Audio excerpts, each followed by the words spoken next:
Welcome to a special Liberal Conversation series of the Dissidents podcast. In this series, we invite guests who have resources, ideas, and viewpoints that will challenge us to reflect on liberal values, what they are, how they are applied, their impact on us as individuals, and why they matter for the larger communities in which we live. The Dissidents podcast is brought to you by the Institute for Liberal Values, a nonpartisan and non-sectarian consortium focused on the promotion of individual freedom, rights, and liberty in everyday life. Hello and welcome to the Dissidents podcast, part of the Institute for Liberal Values. This is an episode for our mini-series, Liberal Conversations. In this episode, James Petts and Mike Burke discuss economic liberalism and, in particular, the potential privatisation of the welfare state.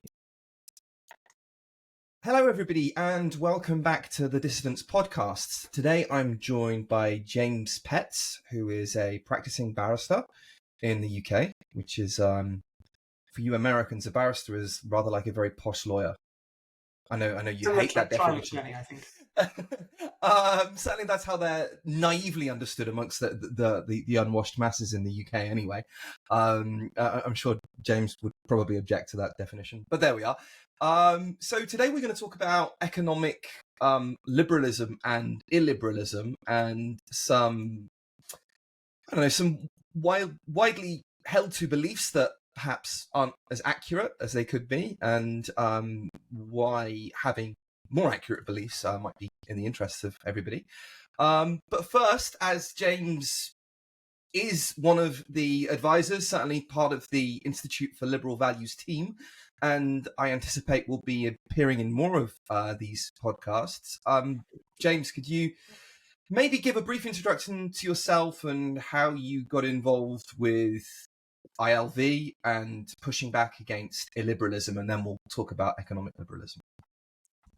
Yes. Well, as Mike has told you, my name is James Petts, and I'm a barrister, that is a type of lawyer in the UK. I live in London. My interest in liberalism is long-standing, in that I have always disliked and disapproved of unjustified coercion. I've always considered it a form of serious abuse that needs to be dealt with very seriously. I think the particular involvement in this path is that I was first involved in an organisation in the UK called Don't Divide Us. And that was an organisation that was dealing at the time with the sectarian, authoritarian, abusive form of what is sometimes called critical social justice, which are, as many viewers of this podcast will know, particularly perniciously sectarian ideas of how to deal with things like racism. That organisation had a number of people in it who were also involved in other organisations, one of whom was a lady called Carrie, who was involved in an organisation called Counterweight. And that was an organisation set up by, as many of the viewers or listeners of this podcast may know, Helen Pluckrose, to deal with similar kinds of abuses. And I was introduced to a number of people in Counterweight by Carrie, and wrote some articles for them about some liberalism concepts, things like sectarianism, the concept of or a particular conception of liberalism, and also things like ethical deceit and scrutiny suppression and that kind of thing, which we deal with in other parts of the ILV. Those essays are on the ILV website. There then came a time when, for internal logistical reasons, Counterweight wasn't able to continue, but a lady called Jennifer Richmond, who is, I think, one of the main directors of the ILV, the Institute of Liberal Values, wanted to carry on the work that was being done by Counterweight. And so a lot of the people who were involved in Counterweight at that time, including me, moved over to the ILV to continue working on it. And I think although Counterweight had started out as something that was quite focused on the particular abuses of critical social justice, which is a very contemporary issue, very sort of late 2010s, early 2020s specific issue. Actually, a lot of us were interested more in liberalism generally and saw the critical social justice issue not as a singular problem, but rather as part of a wider problem of illiberalism and liberal abuse. And also saw that a lot of the responses to the critical social justice problem were themselves illiberal and themselves abusive, and that what's really needed is an organisation that focuses on why both the critical social justice stuff and the responses to it, and a whole lot of other things, are all of them harmful, and are all of them abuses, and all of them need to be dealt with very seriously, and are seriously contrary to the public interest. And a lot of those things, not just that are new, but have been carrying on for many decades. Quite. So we are against the ravages of people who would be colloquially called woke, who go around mind reading and thinking that they can cancel you and they know all kinds of bad intentions when they're quite clearly not qualified to make those judgments. But also the people who are becoming kind of like a knee-jerk reaction to them, who are can sometimes articulate what's wrong with those people, but then seem to end up doing exactly what the critical social justice a lot themselves are doing as well, or something very close to it, albeit a mirror image. Yes. Yeah, okay. And the critical social justice stuff is actually just one drop in the pond, right? Quite. So that's just one kind of example. An example that became particularly prominent in recent years, but actually isn't really the main threat in the long term. The main threat in the long term is the more abstract problem, and actually the problem of concentration of coercive power in the hands of the state, fundamentally. And the critical social justice stuff can feed into that to an extent, and the responses to it can feed into that to an extent. But it's actually a much longer term problem that's been going on for much longer than that.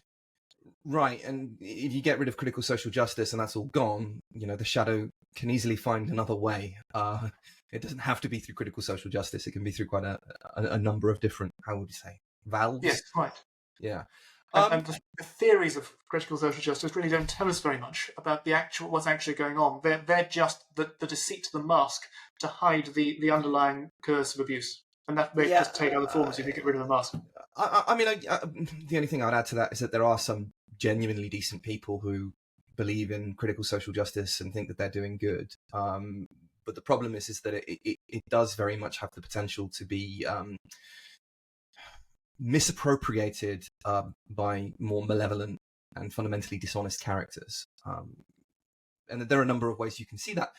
But these are lots of different topics that we can kind of roll into different podcasts. But let's just, to be clear, from the outset, we are against all forms of illiberalism, from critical social justice, ideologues, to the overcorrection, if you like, to Islamic fundamentalists, or anybody else who, will try and coerce you into a certain action or belief.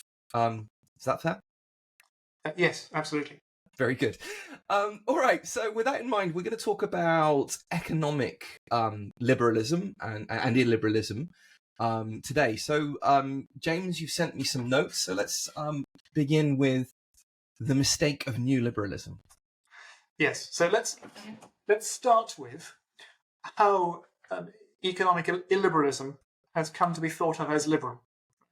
So the starting point is that liberalism traditionally was all about freedom, as the name implies. So liberty is the opposite of the absence of liberty. Liberty means freedom. And freedom as in freedom from coercion, freedom from people who have coercive power, physically restricting what you can do. And that is what's now tended to be called as classical liberalism. That was the kind of liberalism that was popular throughout the 19th century. In the history, my particular understanding is more of the UK than anything else, because that's what I'm familiar with, that's where I live. But certainly in the UK, which is an interesting template, the history is very much that in the early part of the 19th century, democracy was not established, so only landowners could vote, and that's different from the US where democracy was established at the time. Or at least in terms of male voters. I think it wasn't universal to both sexes at that time. But in the early 19th century, democracy hadn't really taken hold. Only quite a small minority of people in the UK were entitled to vote.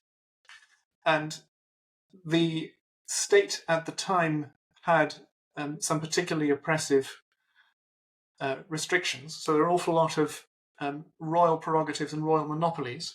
So, for example, the word ferry, now used just to mean a local boat service, but actually the word started as a description of a monopoly of a river crossing imposed by the state.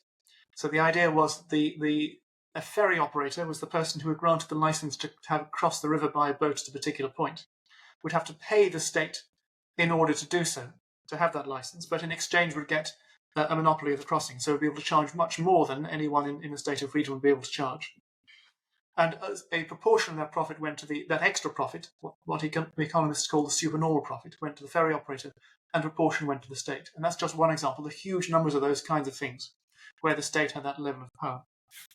In the UK, one of the particularly egregious examples were what were called the Corn Laws.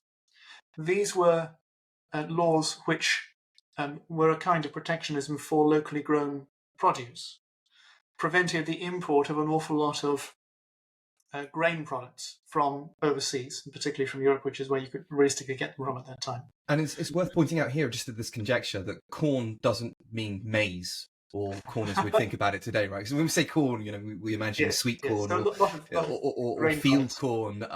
Corn was generally used to describe wheat, barley. Yes, the word has varied over the years. But the effect of the intention and the effect of that was to create artificially high prices for these products, which would benefit the landowners, who are the people who are entitled to vote, at the expense of everybody else. Right? So huge numbers of people were having to pay much higher prices for food because of this abuse by the state of deliberately restricting people's freedom to import corn, as it was called. And that actually caused quite serious hardship for large numbers of people. Obviously, in the early 19th century, there was an awful lot less wealth generally because the economy was less well advanced. And so anything that increased the price of food would cause quite extreme hardship in poor economic times. And there was a substantial movement at that time to redress this. And there was, in about the 1830s, the Corn Laws were repealed. So this was at a time when also the voting franchise was extended to a wider range of people at about that time.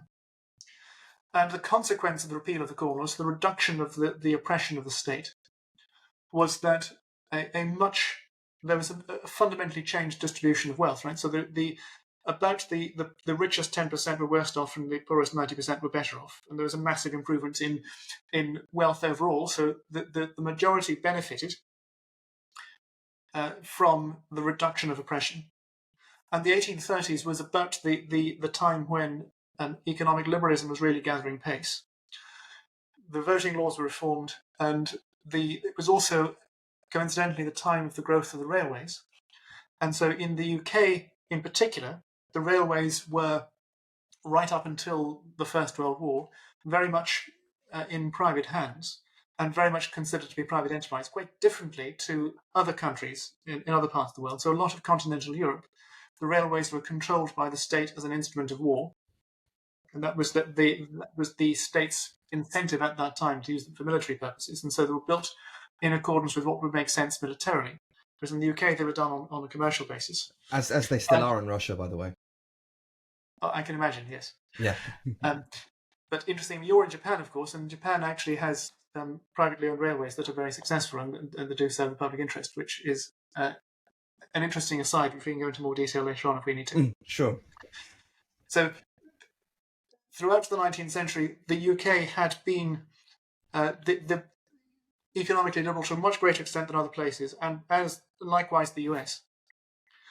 And it's no coincidence that during the 19th century, those are the two economies in the world that did massively better than all the others and really came to dominate the world, precisely because of the prosperity brought about by the freedom of economic liberalism. The first half of the 19th century, the UK did very well. The US caught up to a large extent in the second half.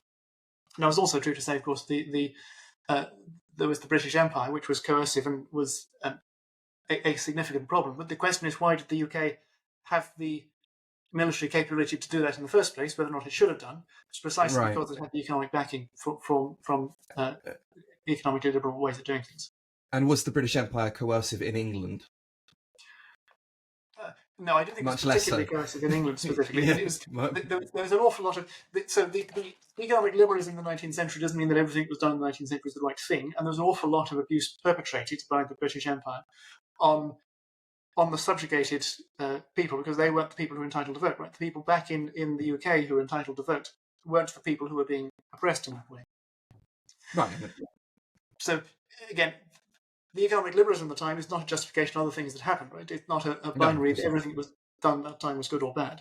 Two things can be true at the same time. You can have a government that's doing lots and lots of bad things, yes, in a variety of different areas, but it's actually doing some good stuff as well. And I think Quite.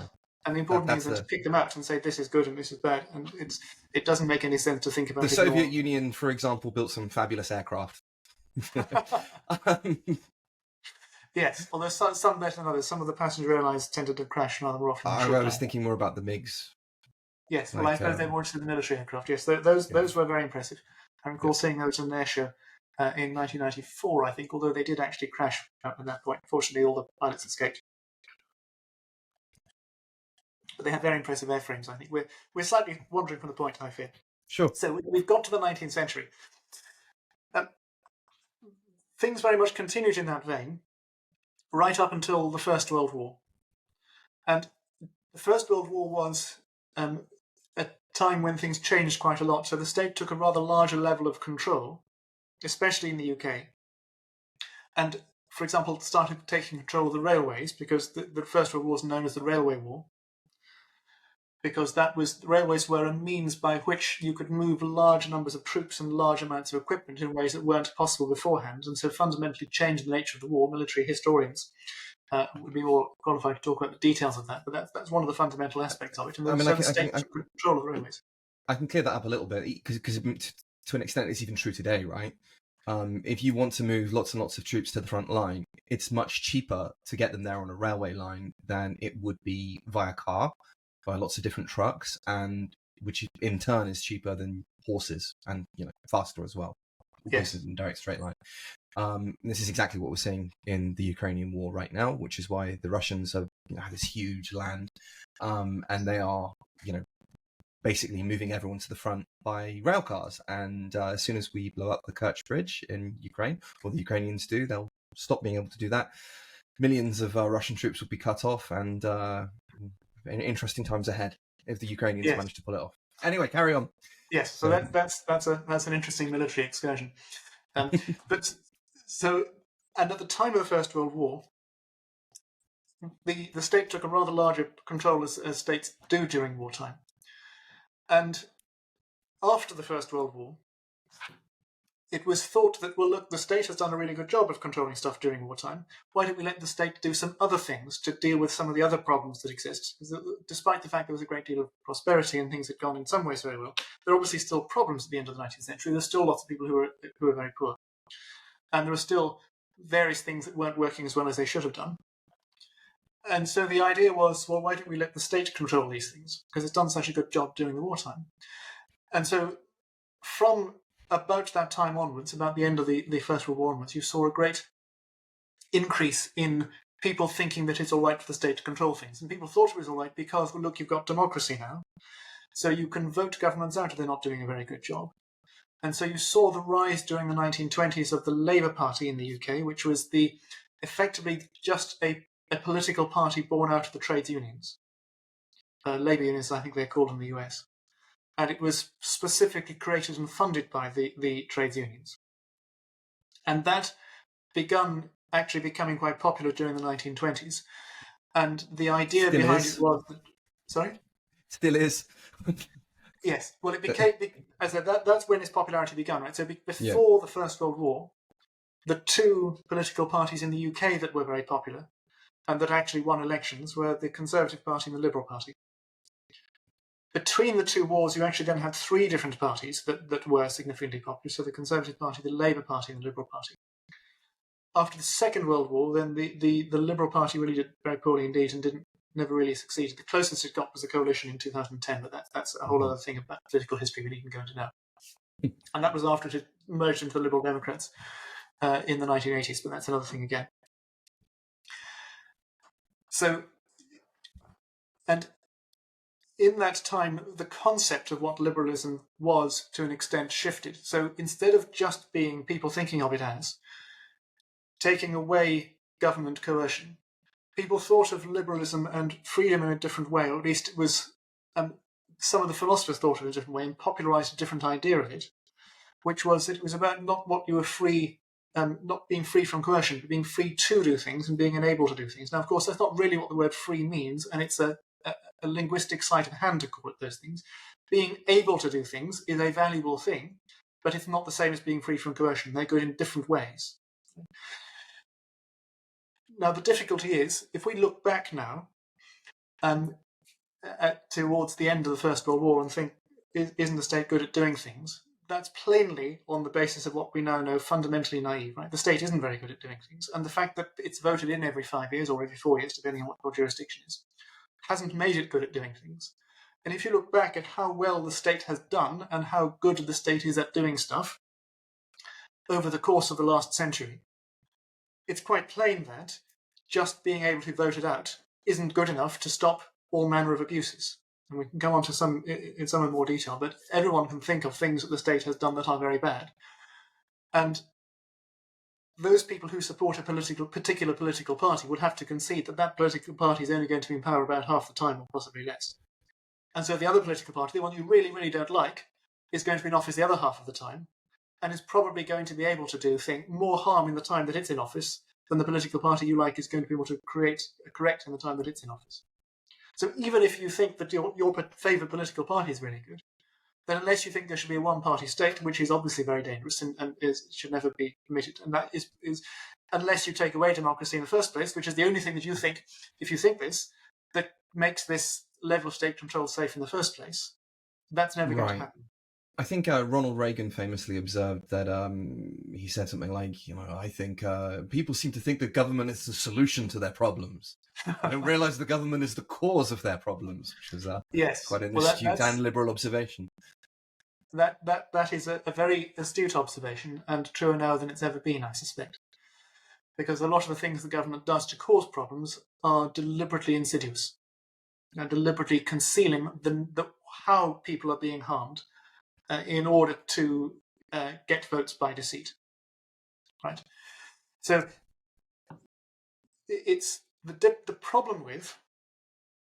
So what ended up happening, I'll come to the problem in a moment, what ended up happening was that the kind of political tribes that had existed in the late 19th century, so on the one hand, conservatism, which tended to favour the Conservative Party at that time, tended to be the party of the aristocrats, so in other words, the pre-Corn Laws end of things, still trying to repress freedom of trade, still trying to favour a narrow segment of society.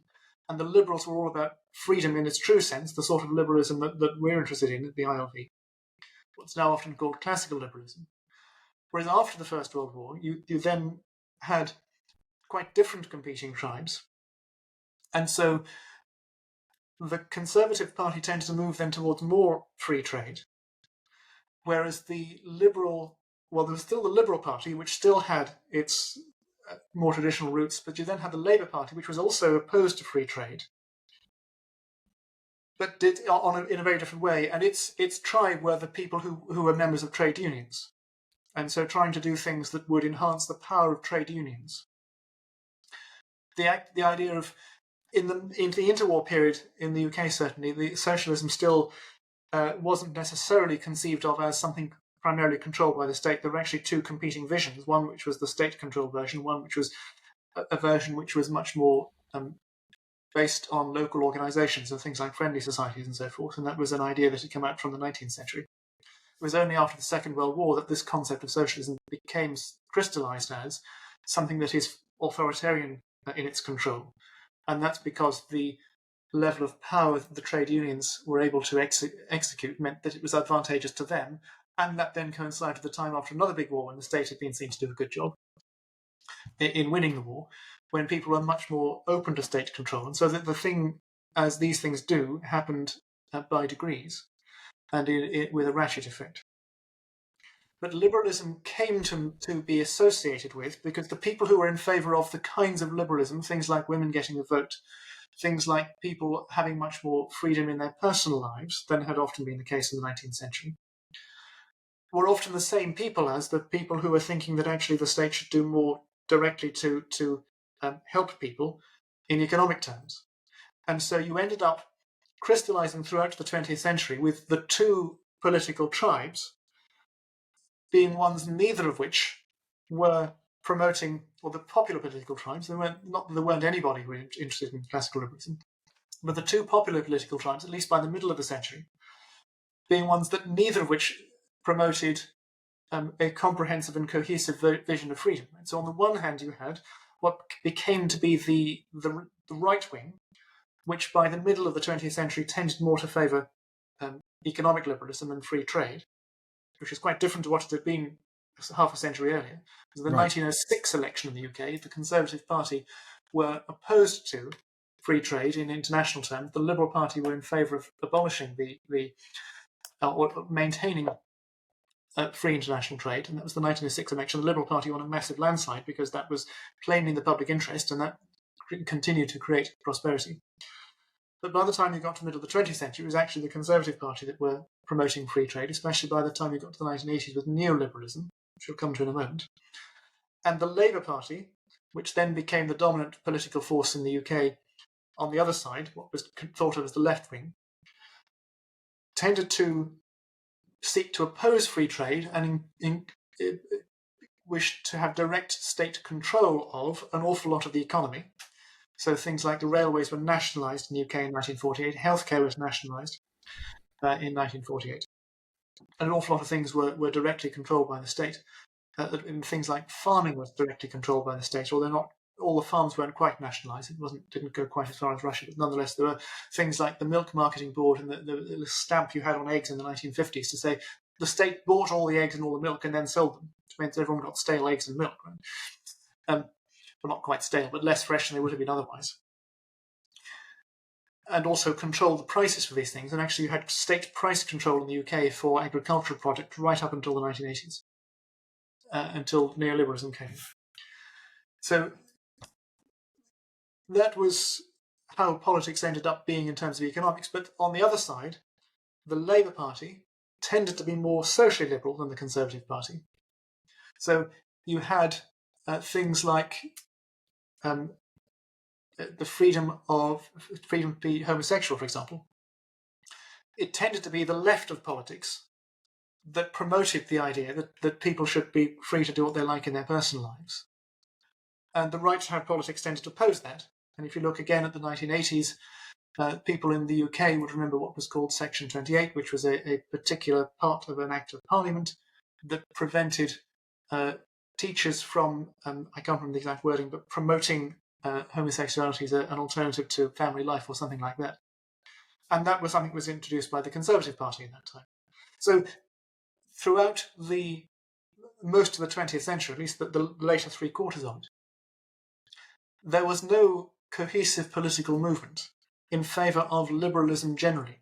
If you wanted to be socially liberal, the left tended to be dominating that, but then they tended to be economically oppressive.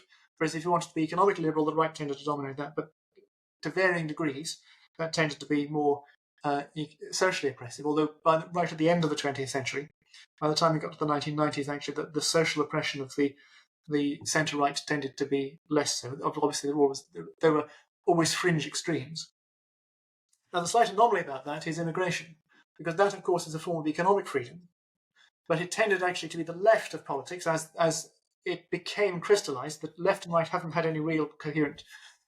Neither of them are coherent political ideologies. They're just arbitrary tribes, and what it means varies depending on the time. So we're looking at the late 20th century at the moment. That's a form of economic liberalism, but actually it was the left who tended to promote freedom of immigration, the right that tended to seek to oppress it.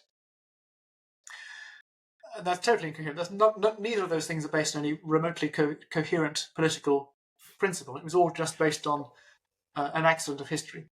I think so those who are actually in favour of even economic liberalism, generally, there's no particular political tribe that ended up being associated with. I think a mainstream conservative response to the point you just made would be that, we are liberal as a guiding principle economically, but our nation state is defined by its institutions, which have evolved over time, and that by importing people from other parts of the world, we threaten to undermine those institutions.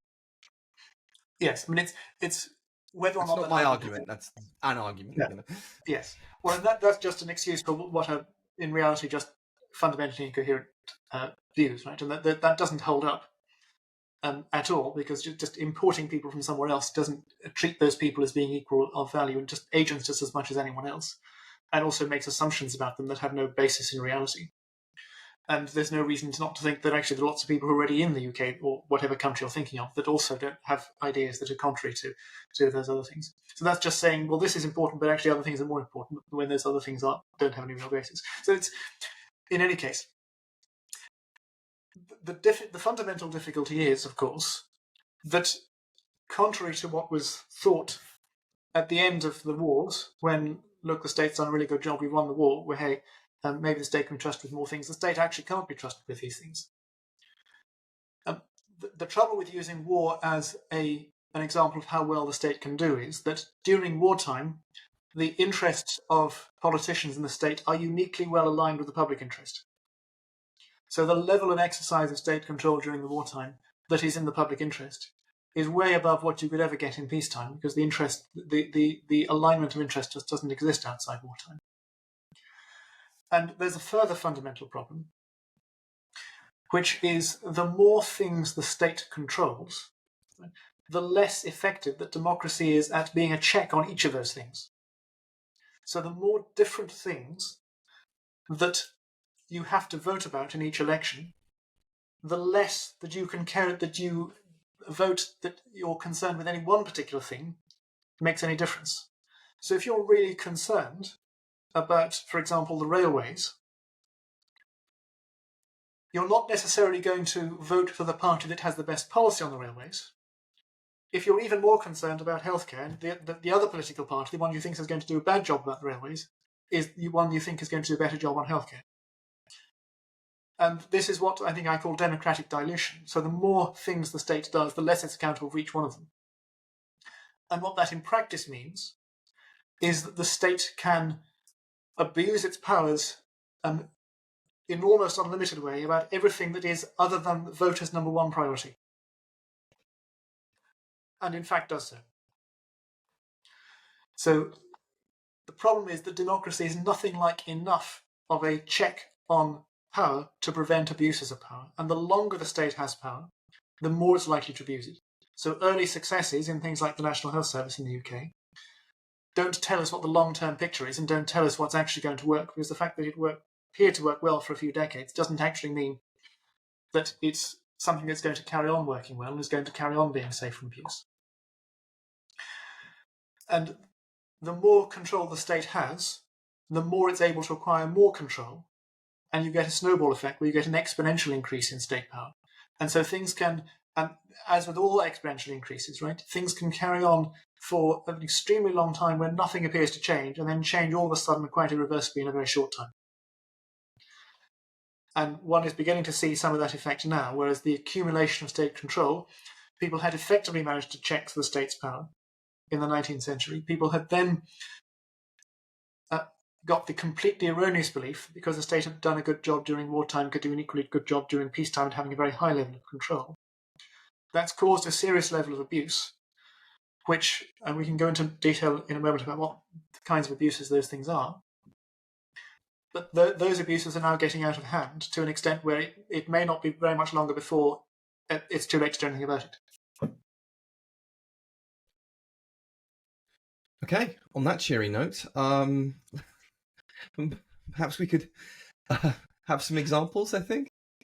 Yes, so a good example of a slow burn kind of abuse, which actually causes really very serious hardship to a really very large number of people, is housing. And I'll take the UK as an example, but there are lots of other places in the world that have a similar problem.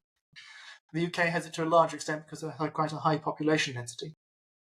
So in 1947, there was the Town and Country Planning Act passed, and that was part of the post-Second World War regime of state control.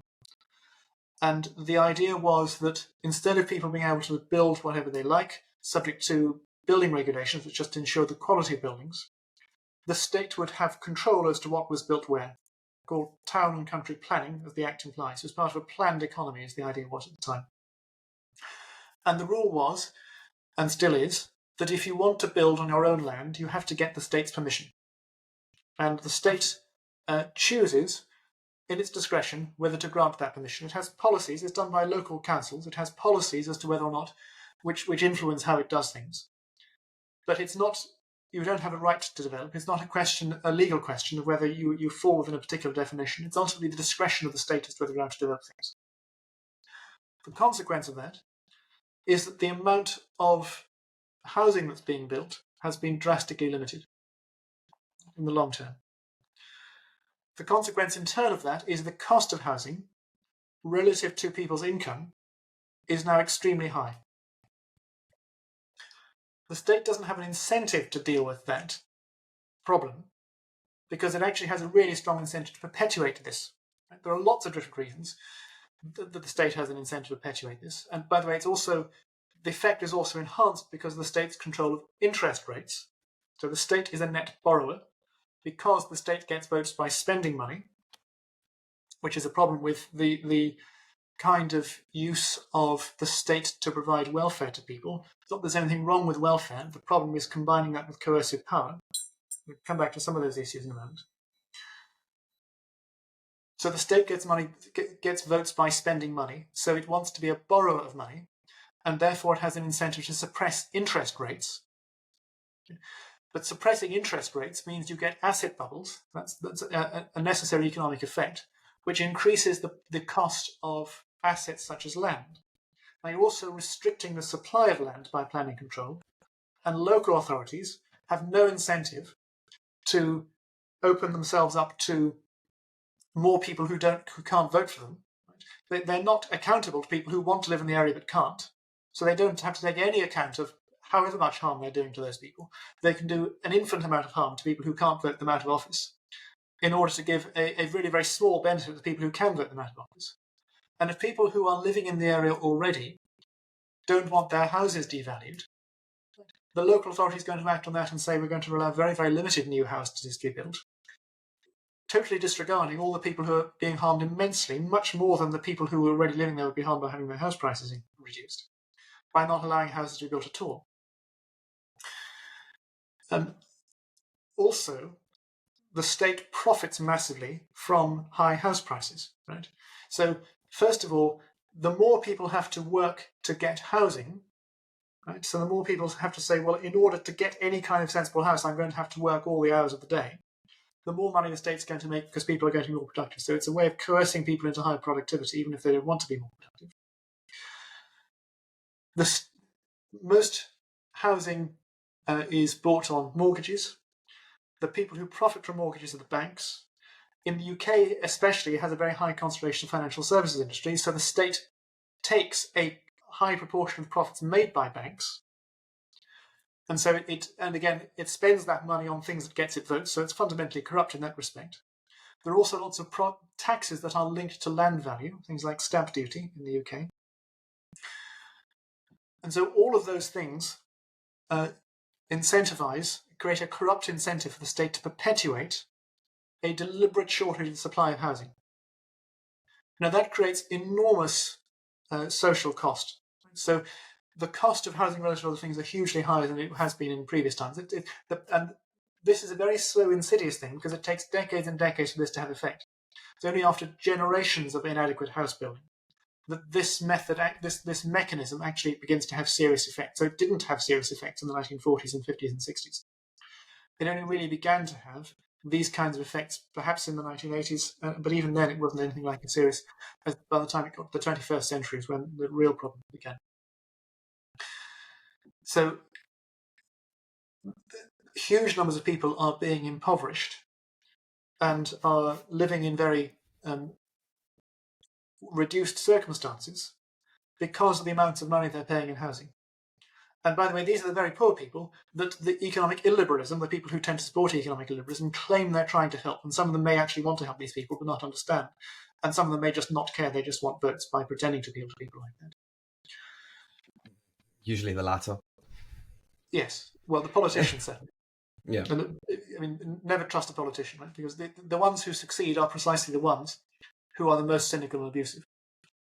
Yeah, I mean, I just want to be politicians, right? I had that experience when I was running for the National Unionist Students as a Liberal Democrat candidate.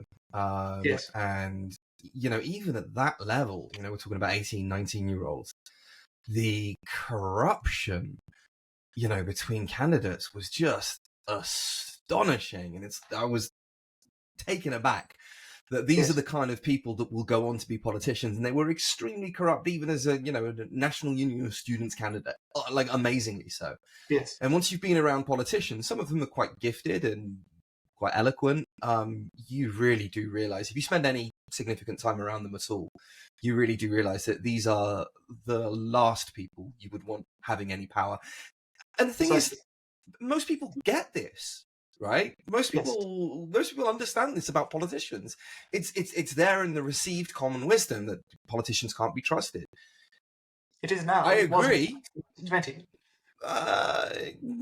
Certainly, yeah. Well, I mean, certainly since I was a kid in the 80s and the 90s, people would say don't trust politicians. Yes. And so that's widely known, and yet the same people who are arguing for let's not trust politicians because they're slimy and give you 1,000,001 examples, in the next sentence, will be advocating for more state power. And what's the reason for that? The reason for that is there isn't an apparent alternative, right? Or at least there isn't a popularized alternative, because a lot of people don't appreciate the alternative to the welfare state as it currently exists. So and that's because people aren't looking at the possible alternatives that really exist. And this is the problem with welfare authoritarianism. And so before the 1920s, and especially before the 1950s, there wasn't really very much in the way of welfare. A lot of people who were doing very poorly in life economically were really doing very badly indeed. And when the National Health Service in the UK was founded, there were doctors who had previously posted saying, well, hang on, there are people coming in with all these very serious health problems that can actually be very easily treated. And rethought whether they were opposing it precisely because of the amount of harm that these people were suffering and weren't being remedied, that could fairly easily be rectified at that time. But what's, I think, not popularly understood is that there are two different things that are going on that don't need to be combined in terms of state welfare. So when you have state welfare, what happens is the state coerces people into giving money to itself, and then has coercive control as to how that money is spent. Right? And the previous solutions to the welfare problem, which was charity, the real problem with that was not enough people were giving money to charity. And so the answer is to make people give money. But the point is, you don't need to have the state controlling where that money is spent, even if you have coercion to give the money. And so what you can have is a system in which you have a legal requirement to give a proportion of your income to charity, which is equivalent to the proportion of income tax, or possibly even higher than the proportion of income tax or other taxes that go on state welfare, but without the state having the power or the power to acquire the power. And this is really important, because if you're interested in preventing state abuse, you've got to make the Constitution totally bulletproof and stop it, any of the limits being circumvented. But that's a podcast for another day, perhaps. Right. But to have a system in which the state's role is only to say you must give money to welfare, and not being allowed to control what that welfare is, not being allowed to have control over that. And so you then get a fundamental separation of the powers. The state makes the rules, but doesn't spend the money. And once you take away the idea that you get votes by spending money, you take away huge numbers of the incentives to seize economic resources by illegitimate means. But I think you would have to also have some sort of legal framework that took the power away from the state in designating what is and what is not a charity. Otherwise, those charities would all be headed up by family members of politicians. So you'd have to have...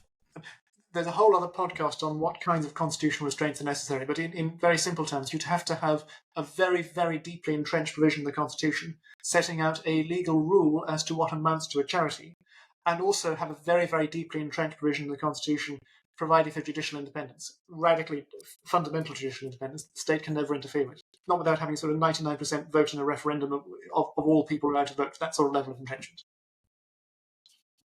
So, yes, that's fundamental. And all the objections that you have to those sorts of things, which are people can't be trusted in what they give to charity, apply not only equally, but doubly so to the current arrangement, right? So if people can't be trusted in what they give to charity, people doubly can't be trusted in what they're voting for in a democracy. And also the people who are elected by people are the same, drawn from the very same people who'd be giving money to charity, right? People in political office are not better than the population. If anything, they're worse than the population because they have incentives to be corrupt.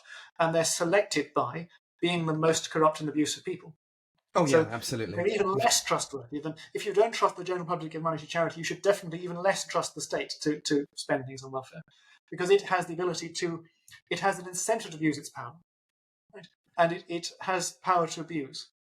And so it has this concentrated power. So whatever objections you have to the charity system apply quadruple to the current arrangement.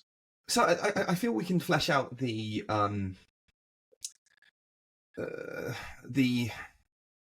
objection to liberalism that your solution is coming from. So a lot of people, especially the so-called new liberals, would have pointed to the 19th century and said, okay, we had widespread economic liberalism in the UK. Yes, it led to tremendous economic growth and fine, all of that. But often they would point to the workhouses and they would say that, well, freedom to starve. This is the kind of Dickensian kind of objection, and the point I think you're making is to say, no, we're not against welfare at all.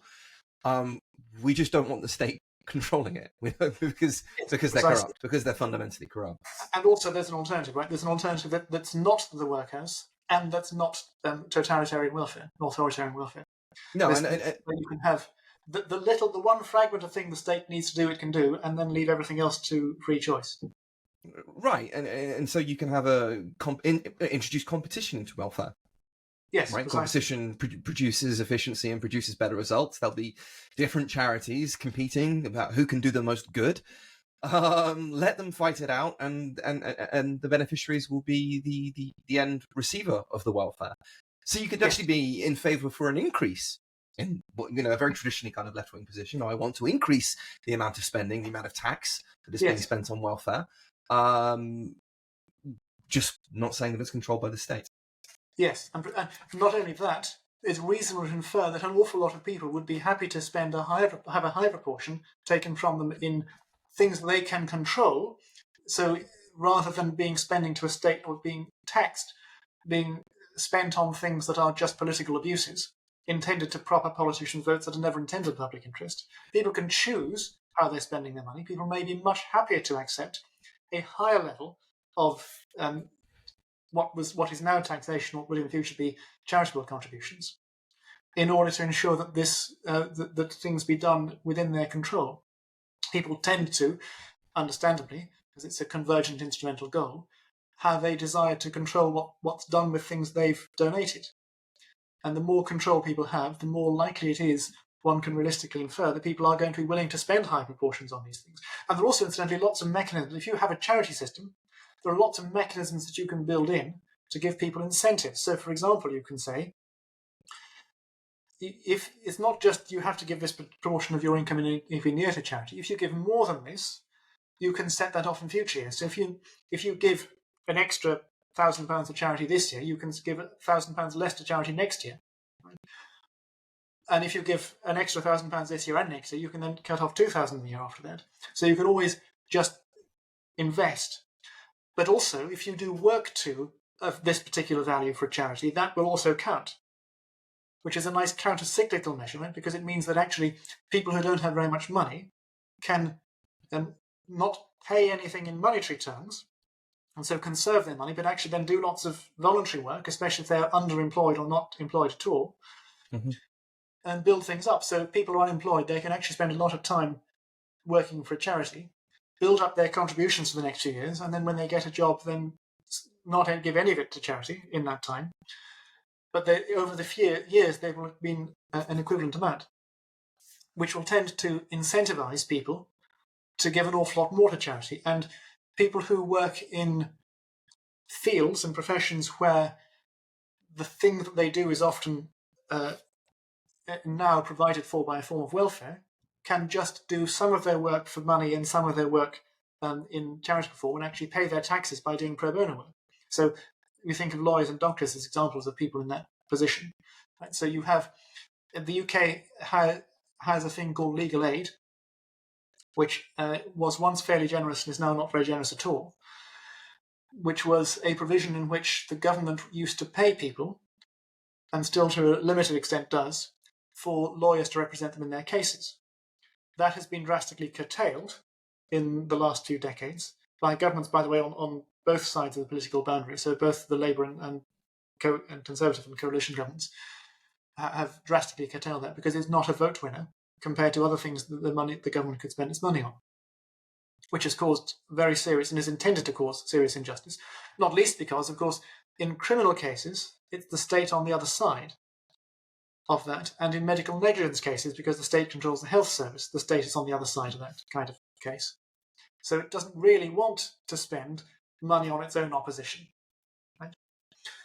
But if you had a charity system where not only could you pay your equivalent of taxes by giving money to a charity, you could pay your equivalent of taxes by doing pro bono work, the lawyers could spend most of their time doing paid work, but then actually spend a third of their time, whatever the equivalent of the tax rate is, doing pro bono work in these cases where people can't afford things, and that would then go towards their own payments.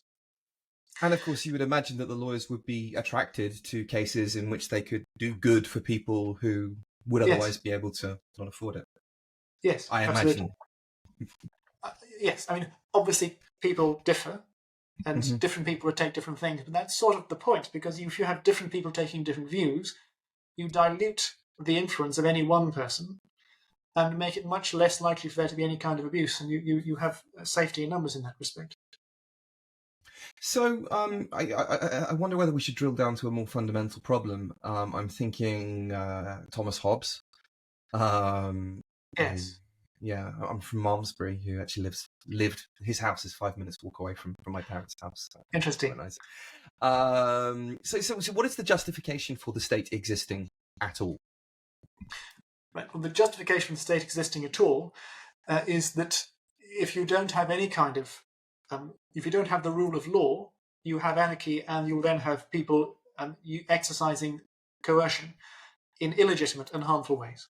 So the legitimate justification of the coercive power of the state is to prevent illegitimate coercion and to uphold the rule of law. So yeah, Thomas Hobbes famously described the state of nature as being nasty, brutish, and short. A life in that state, in any case. Yes. And so we could also work in a little bit of Isaiah Berlin here. There's also the notion of positive and negative freedoms, right? Yes, we touched on this earlier. Freedom to and freedom from, and the idea that the so-called positive freedom is not actually freedom at all, it's just ability.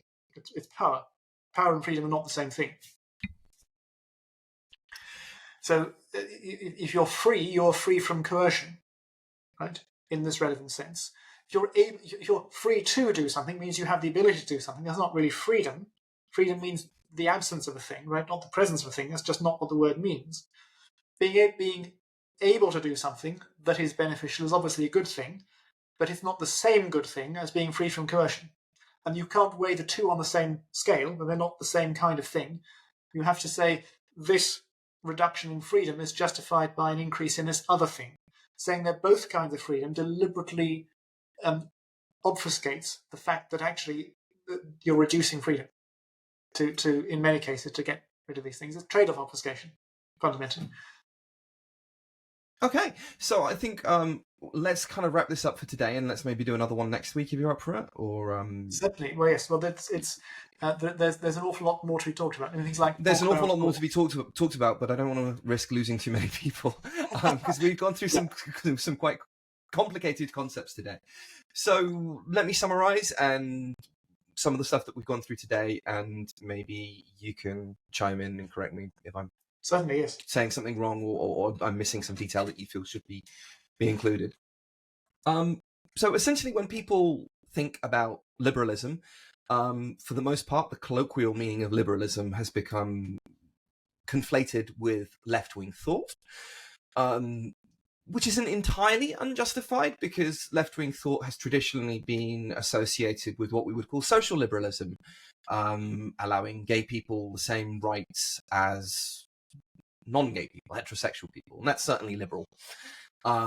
Freedom from religion would be another thing that would be traditionally associated with the left, and almost unbelievably now, freedom of speech was also something that up until 5 cultural minutes ago was also traditionally more associated with the left than the right, for example, which would be intervening in television programs and Mary Whitehouse and saying everything was immoral and needed to be curtailed. In America, even recently, in recent years, Christian evangelicals trying to get in the way of Harry Potter because it was corrupting young children's souls by turning them to the devil. They did the same with Dungeons and Dragons and rock music before that. So that's the correct association between what would, and to an extent does remain, the political left and liberalism. However, in the guise of helping people, the left became susceptible to illiberal economic ideas. So the observation that you made was that, okay, we have charities, great. Charities do lots of good for people, also true, but people don't give enough to charity. And so the amount of good that they can do is limited. And all of these observations are fine. And so therefore the solution is, well, we'll have the government take over, impose a tax, and deal out welfare. Understandable, if a population democratically decides to impose a tax that is levied by the government to do welfare, that's understandable. You can go down that route. However, the mistake is in believing that the state is the best person to give out that welfare, whereas it's actually possible to create a system of laws in which the state can impose a tax based on a democratic vote, but that it doesn't have the power to dish out the welfare, and that the welfare could best be dished out by charities. There might be some corruption involved, but of course, when there is corruption involved, the people who are closest to the problem, which is the people who are giving the money, would be able to move that welfare to a different charity. So far, so good. And also the mistake is to think that democracy is good enough to prevent abuses of power, whereas actually it's nothing like sufficient. Being necessary is not the same as being sufficient. No. So we've gone through that. We also talked about why everybody knows that politicians can't be trusted. I'm sure there are a few white elephants out there, but everybody knows that they can't be trusted. And yet, in the next sentence, a left-wing person will say, politicians can't be trusted, but we want to give them more power. So the state is I think I'm going to channel Thomas Hobbes here. The state is necessary. It is, a leviathan. It is in many ways a necessary evil. It is there to protect your freedoms, freedom to vote, freedom of speech, freedom of religion, freedom of movement, and all of those things against the negative freedoms that other people might want to impose upon you. Freedom to steal your stuff, freedom to attack you, and those kind of negative freedoms. The right, on the other hand, has traditionally, certainly post-World War II, has traditionally associated itself with economic liberalism. It's been much more free trade. But on the other hand, is perceived as being right-wing because it is much more hesitant on social points of social liberalism. So what we're arguing for is, we're not arguing against welfare, right? So there might be this kind of left wing, classical liberalism, you think, well, no. We could increase the amount of welfare in the country if you liked, and obviously this would have to be something that's voted on. So, you get to say no, you get to object. This is democracy. This is another liberal value. But if a country agrees to set a rate of welfare that is higher than has been true even under a previous Labour government, we're fine with that. Maybe I'd probably vote for it, to be perfectly honest. But we also want that money to go to the right place.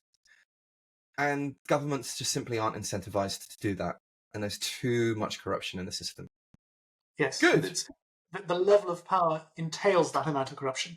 So it's not just that they happen to be corrupt, it's that they're corrupt because of the amount of power that they have, and that's inevitable. Absolutely. And so what we have to do then, again, another side point we make, why is it that governments are able to do very good jobs in wartime? Yes.